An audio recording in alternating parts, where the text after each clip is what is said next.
Assalamualaikum warahmatullahi wabarakatuh. Selamat pagi dan salam sejahtera bagi Bapak dan Ibu tim penilai sertifikasi dosen. Perkenalkan, saya Aliviana Demami, dosen tetap pada program studi arsitektur Institut Teknologi Indonesia. Video ini dibuat dengan tujuan untuk memenuhi salah satu persyaratan sertifikasi dosen, yaitu dokumen pernyataan diri dosen dalam unjuk kerja Tridharma Perguruan Tinggi atau PDD UKT-PT pada aspek pengajaran. Saya akan memaparkan salah satu mata kuliah yang saya ampu, yaitu Sejarah Arsitektur 2 di semester genap berbobot 2 SKS. Mata kuliah ini secara spesifik membahas perkembangan dan teori arsitektur dunia, mulai dari peradaban kuno Afrika dan Asia, arsitektur klasik barat seperti Yunani, Romawi, abad pertengahan, dan Gotik hingga era Renaissance, Barok, Rokoko, Neoklasik, dan arsitektur modern. Kurikulum mata kuliah ini didesain berdasarkan pendekatan kurikulum berbasis capaian atau OBE dengan 3 capaian pembelajaran lulusan atau CPL, yaitu CPL 9 untuk penguasaan pengetahuan teori arsitektur secara umum dan khusus, CPL 5 untuk kemampuan intelektual dalam berpikir mandiri dan kritis, serta CPL 7 untuk keterampilan mengambil keputusan berdasarkan analisis informasi dan data. Ketiga CPL ini kemudian diturunkan ke dalam 5 capaian pembelajaran mata kuliah atau CPMK yang berfokus pada pemahaman paradigma perkembangan arsitektur melalui konteks sosial dan budaya masyarakat. Mata kuliah ini diajarkan dalam total 16 pertemuan dengan menerapkan metode case-based learning yang diintegrasikan melalui prinsip delivery, interaction, dan assessment.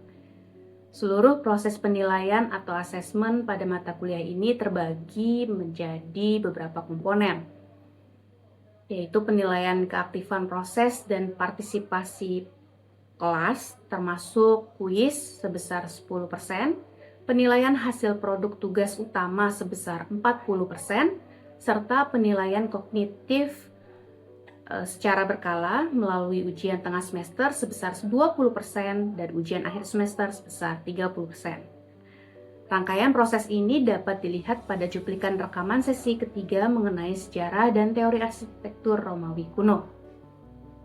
Pada sesi ketiga ini, kemampuan akhir yang diharapkan atau sub CPMK yang ditargetkan adalah mahasiswa mampu mengidentifikasi lompatan teknologi struktur Romawi dan korelasinya dengan kebutuhan ruang publik skala besar. Proses penyampaian materi saya lakukan secara langsung di kelas dan didukung dengan materi digital yang dapat diakses melalui platform Edlink IT. Untuk membangun interaksi yang aktif, saya memicu diskusi dua arah melalui sesi tanya jawab yang mengajak mahasiswa berpikir kritis mengenai material sejarah. Selanjutnya, aspek penilaian langsung diuji di dalam kelas melalui kuis interaktif yang menyenangkan menggunakan Wayground. Sesi perkuliahan ini kemudian ditutup dengan penjelasan dan penyamaan persepsi mengenai panduan tugas 1, yaitu inventarisasi dan pelacakan sumber sejarah yang menjadi bagian dari penilaian tugas utama mahasiswa di mata kuliah ini. Berikut adalah cuplikan rekaman proses pembelajaran yang saya lakukan. Selamat menyaksikan. Selamat siang semuanya. Assalamualaikum warahmatullahi wabarakatuh. Hari ini pertemuan kuliah sejarah arsitektur 2, pertemuan 3, kita masuk ke materi sejarah dan teori arsitektur Romawi kuno. Di sini ada yang bantu saya menyebutkan perbedaan Romawi dan dari Yunani yang sudah dijelaskan. Saya Bu, dari teknologinya Bu beda. Oke, dari teknologi gitu. Ada yang lain? Saya Bu, dari materialnya. Dari materialnya, betul. Teknologi dan material struktur ya, yang lebih berkembang dibandingkan dari Romawi. Oke. Nah, seperti sebelumnya kita kita akan menjelaskan mengenai latar belakang peradabannya terlebih dahulu, platform dan inovasi teknologi apa yang ada di Romawi, lalu tipologi bangunan publik seperti apa, dan juga ada membahas tentang teori, views, dan mengenai pada arsitektur sebenarnya. Jadi learning outcome-nya ya berdasarkan CKMK dan CKMK sehingga mahasiswa akan memahami Romawi, lalu mengidentifikasi karakter dan ciri khas dari arsitektur Romawi seperti apa, lalu menjelaskan juga dari teknologi konstruksinya yang dikembangkan oleh masyarakat Romawi, dan juga menganalisis tipologi bangunan publik yang pada saat Romawi, lalu juga menghubungkan pengaruh arsitektur Romawi terhadap perkembangan arsitektur modernnya. Latar belakang peradaban Romawi yang pertama adalah kerajaan Romawi pada tahun 363 sampai 509 Masehi, di mana menjadi fondasi dan mengarti awal daripada kerajaan Romawi. Lalu berlanjut pada tahun 509 sampai 270 Masehi, itu fase Republik Romawi, di mana ekspansi dan institusi republik itu muncul. Dan yang ketiga itu 27 sebelum Masehi sampai 476 Masehi. Nah, ini mulai kekaisaran Romawi, di mana ciri khasnya muncul stabilitas dan arsitektur monumental lahir. Sehingga arsitektur Romawi berkembang paling pesat pada masa kekaisaran Romawi ketika stabilitas politik dan sumber daya lebih besar, sehingga bisa mendorong pembangunan monumental di seluruh wilayah kekuasaannya. Nah, tapi dari lahirnya ini tidak luput dari pengaruh budaya Yunani tentunya, karena ada beberapa hal dari zaman Yunani itu diserap oleh Romawi lalu diinovasikan. Misalnya dari serapan Yunani itu sistem order klasik dan Dorik, lalu di Korintian itu diinovasi Romawi tetap ada, tetapi ada order lain yang dimunculkan, misalnya Etruskan, ya. Etruskan order, nah itu ciri khas dari Romawi, tapi bermula dari sistem order klasik. Lalu pun juga ada estetika dan proporsi atom. Lalu prinsip-prinsip keindahan formal juga diserap oleh dari Yunani. Dan yang menjadi tambahannya adalah teknologi konstruksi beton dan parts yang lengkungan itu lahir di Romawi yang dimana Yunani itu belum ada. Lalu juga skala bangunan yang monumental, skala bangunan yang lebih besar itu muncul di Romawi karena konstruksi dan beton lebih memungkinkan untuk bangunan itu bisa skala besar, dan juga fungsi publik yang lebih kompleks karena bangunan lebih besar sehingga fungsinya lebih kompleks lagi, sehingga Romawi itu mentransformasikan warisan Yunani menjadi arsitektur yang lebih pragmatis, fisik dan berorientasi pada kehidupan publik. Sehingga kalau kita bisa lihat karakter arsitektur Romawi itu apa sih? Ya, pertama tadi monumental, skalanya besar, ya. Lalu ada arch, ada lengkungan, ada bentuk vault, di mana struktur lengkung ini untuk mendistribusikan beban secara efisien karena bangunannya besar, jadi strukturnya juga harusnya dimungkinkan bisa menopang bangunan besar.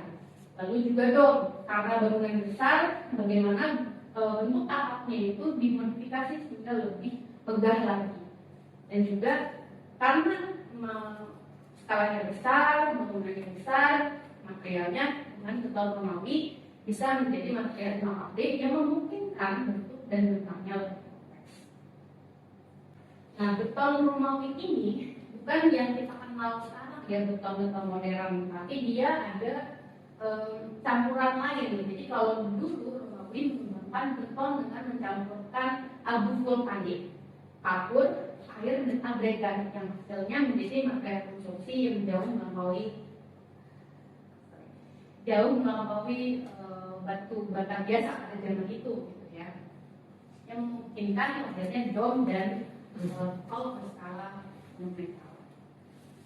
Nah, ini sebagai contoh yang pasti strukturnya Romawi ya. Jadi prinsip kerjanya satu ini mendistribusikan beban secara radial ke samping. Jadi dia bukan vertikal ke bawah gitu ya, tapi memungkinkan dia bebannya rata gitu, karena dia bintangnya besar gitu ya. Misalnya contohnya jembatan dan aqueduct lintas limbah, dia sebagai pintu masuk bangunan publik dan juga kota seperti jembatan itu lah. Nah, dia tipenya akan bersihkan gitu. Misalnya untuk landing theater, nah itu juga hubungan-hubungan digunakan. Lalu ada namanya vault. Nah, vault ini juga ada dua jenis yang barrel vault sama ground vault. Apa perbedaannya? Kalau barrel vault dia lebih hubungan lalu memanjang linear, sedangkan ground vault ini lebih ke persilangan. Jadi kalau barrel vault ini lebih ke lorong-lorong, kalau misalnya ground vault lebih untuk satu tempat gitu ya, mendistribusikan bebannya di tempat penjuru. Nah, ini biasanya kita bisa lihat di bangunan kemah itu untuk pemandian umum, lalu bersihka, dan juga terowongan Kolosseum. Inovasi dom ya, dom ini adalah inovasi tertinggi dari pencapaian Romawi karena dia bangunan atap juga luas, mewah, dan juga bebas kolom. Bagaimana konstruksi dari Romawi ini inovasinya yang bangunannya bebas kolom tapi bisa lebih lebar, bisa lebih luas. Nah, ini adalah contoh bangunan Atheon di Roma yang menjadi bangunan terbaik dari Romawi ya. Nah, dia yang sampai berabad-abad itu istilahnya tidak dikenal. Nah, seperti yang saya sebutkan sebelumnya bahwa sistem law order dari Yunani itu diterapkan di Romawi juga, tapi ada sedikit inovasinya. Inovasinya lebih adaptasi penyederhanaan dan ornamen-ornamen yang lebih bebas, karena ada beberapa Yunani itu kolomnya dia memakai ornamen yang rumit gitu ya, di Korintian, sedangkan di kreasi Romawi ini di Pusat Order dan Compost Order itu lebih sederhana. Bagi contohnya Pusat Order, ya kita bisa lihat dia seperti order Doric, tetapi ada elemen-elemen tersendiri dari Romawi, misalnya dari proporsi, lalu dari kulit si kolomnya sendiri itu berbeda dengan kolom Doric. Doric masih ada ukiran-ukiran, kalau misalnya Pusat Order dia masih polos. Nah, konteks kegunaannya pun dia lebih untuk bangunan-bangunan militer ya, dan infrastruktur, tidak untuk pencapaian lebih megah, lebih fungsional. Nah, lalu ada composite order. Kalau composite order ini lebih kepada permainan si kepala kolomnya gitu ya. Jadi dekoratifnya itu disederhanakan, dari pengertian ornamennya dia berlapis-lapis, terus juga bentuk tumpuk dan banyak ringan-ringannya. Kalau di composite order lebih disederhanakan lagi. Sebagai contoh tipologi bangunan Romawi ada forum ya, sebagai bangunan publik kota, ada basilika yang dulu sebagai pembangunan pemerintah dan perdagangan, administrasi, hukum dan perdagangan itu digunakan basilika. Kalau sekarang dia basilikanya beralih fungsi menjadi gereja. Lalu ada teater namanya seperti Kolosseum di Roma, yang dimana teater Romawi itu sebenarnya berakar dari si Yunani ya. Cuma kalau Yunani kan dia hanya berdasarkan dari bukit gitu ya, dan dia tidak ada di bumi. Nah, Romawi ini menginovasikan bahwa harus ada dinding yang menjadi penahan daripada si tribun itu, sehingga bukan hanya bisa diletakkan di bukit-bukit, dimanapun itu bisa dibangun dan diletakkan. Jadi bebas ya, dia dengan struktur vault.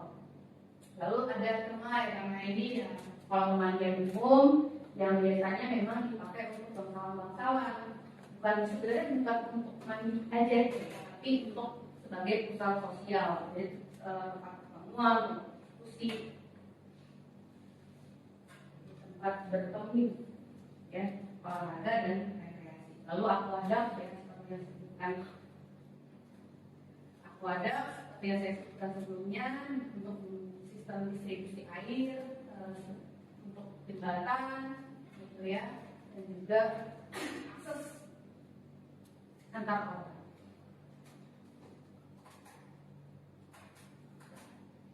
Masuk ke studi kasus ada Colosseum di Roma, di mana pada tahun 70 sampai 80 Masehi berdirinya dengan kapasitasnya 50.000 penonton, ya, saking luas dan megahnya, gitu ya, dengan kecanggihan dari struktur atapnya, dan kombinasi material dan struktur radial.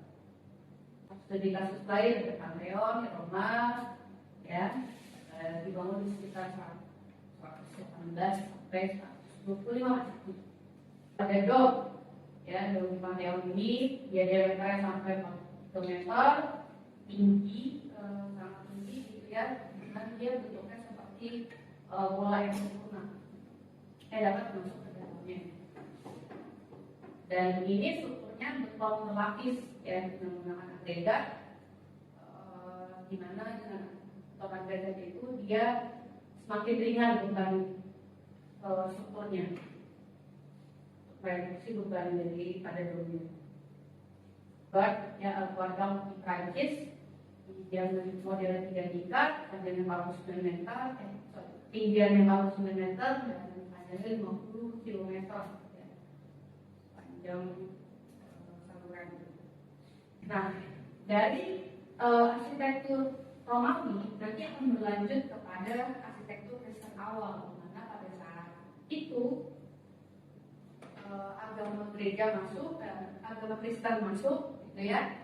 Ketika agama Kristen itu dilegalkan pada abad ke-4 Masehi, para pembangun gereja ini mengadopsi DNA daripada bangunan basilika Romawi sebagai model desainnya, gitu ya, untuk si interior dan pengembangan eksteriornya. Sehingga sampai sekarang pun bangunan basilika menjadi bangunan gereja yang nantinya bangunan untuk pemerintahan. Dan juga nantinya akan menjadi warisan juga ke arsitektur Byzantium. Nanti kita akan bahas di next pertemuan selanjutnya, ya. Nah, nanti juga akan berlanjut, gitu ya, karena arsitektur Romawi ini masih satu lingkup di arsitektur Barat. Nah, dia akan berarah mewarisi ke Renaissance, Barok, dan juga neoklasikal. Jadi itu akan diketahui dari sistem strukturnya, dari sistem materialnya, dan juga prinsip daripada sistem Romawi. Tapi ada tambahan-tambahan lain dan inovasi yang dimiliki oleh masing-masing waktu. Nah, ini menjadi satu pengingat bahwa kita bisa melihat teknologi Romawi ini sangat luar biasa, di mana dia melakukan material bentuknya beton, terus juga teknologi dari struktur as dan dom, dan juga infrastruktur kota, di mana sistem jalan, saluran air dan drainase Romawi ini menjadi model perencanaan kota yang lebih modern.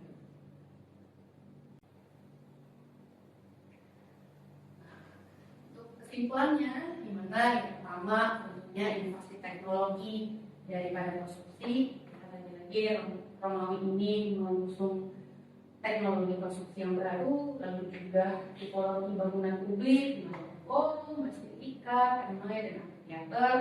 Lalu juga tadi ada teori Vitruvius juga masuk di situ, dan pengaruh jangka panjangnya ke depan itu jejak daripada Romawi masih ada. Oke, demikian materi pertemuan kita hari ini. Ada pertanyaan?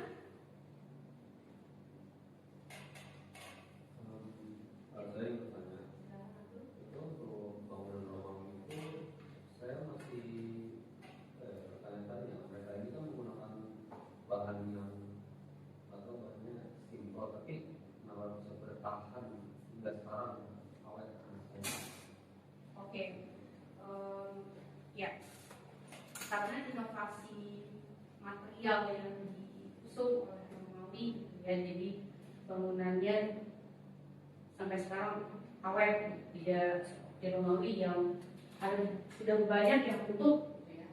Nah, pertama dari sistem materialnya tentunya. Materialnya berbeda dengan Yunani yang dia masih pakai batu alam. Kalau Romawi dia sudah mencampurkan beberapa material ya. Tadi abu vulkanik, kapur, air dan agregat yang konsentrasinya sudah menjadi satu dan menjadi lebih kuat.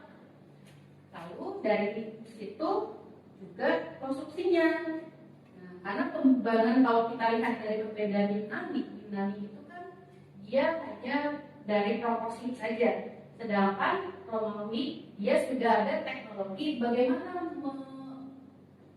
mendistribusikan beban yang di atas ini sehingga lebih merata. Oh iya, menggunakan teknologi sistem pas ini, teknologi valve, berbeda dengan tapi Yunani ya, dia lebih ke dari lurus teknikal saja gitu, tidak menyebar ke seluruh bangunan, sehingga kekuatannya akan sangat lebih kuat dibandingkan bangunan Yunani. Jadi konstruksi sipilnya itu sudah masuk di era Romawi ini dan Yunani. Jadi matematikanya lebih kuat.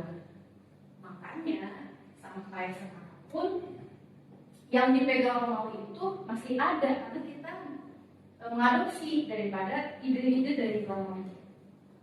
Gitu loh. Ya. Oke. Ada pertanyaan? Kalau tidak ada, kita lanjut ke kuis ya. Jadi satu kuis melihat seberapa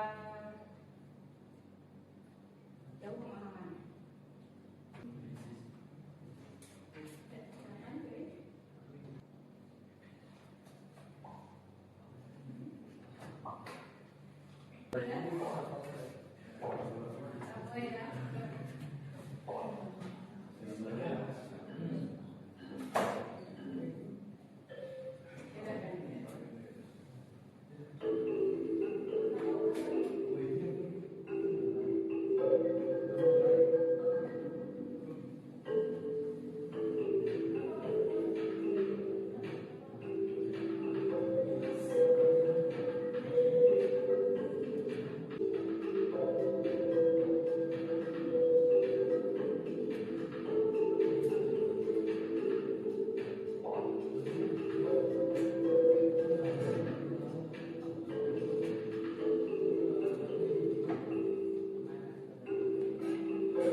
sebelum UTS dan setelah UTS.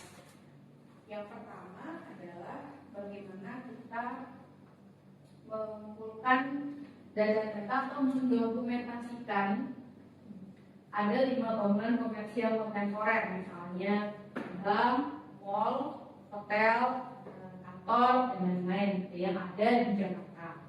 Nah, teman-teman dokumentasikan bangunannya, foto, lokasi di mana, kalau pembangunan proyeknya kapan, lalu juga setelah itu dikumpulkan data elemen yang diresidu atau elemen-elemen arsitektur pada Yunani, Romawi, atau yang lainnya gitu ya, dokumentasikan dan daftarkan di list ya. Apakah dia kolom pengertian atau model kaca atau bentuk ekspor atau lengkap international style atau yang lainnya. Setelahnya dibuat scan 3D, lalu dianalisis pelacakan sumbernya itu berdasarkan kolom story atau dari awal Renaissance misalnya, seperti itu ya.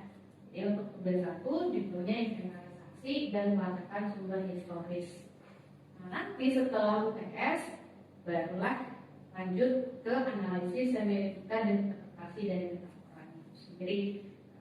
Dari dalam elemen itu diartikan atau dianalisis kenapa dia menggunakan elemen itu, untuk apa fungsinya di bangunan modern sekarang, seperti itu ya. Jadi teman-teman bisa mulai untuk mendokumentasikan nyicil itu. Nanti kita juga diskusikan di kelas seperti apa kelengkapan dari data tersebut. Oke, ada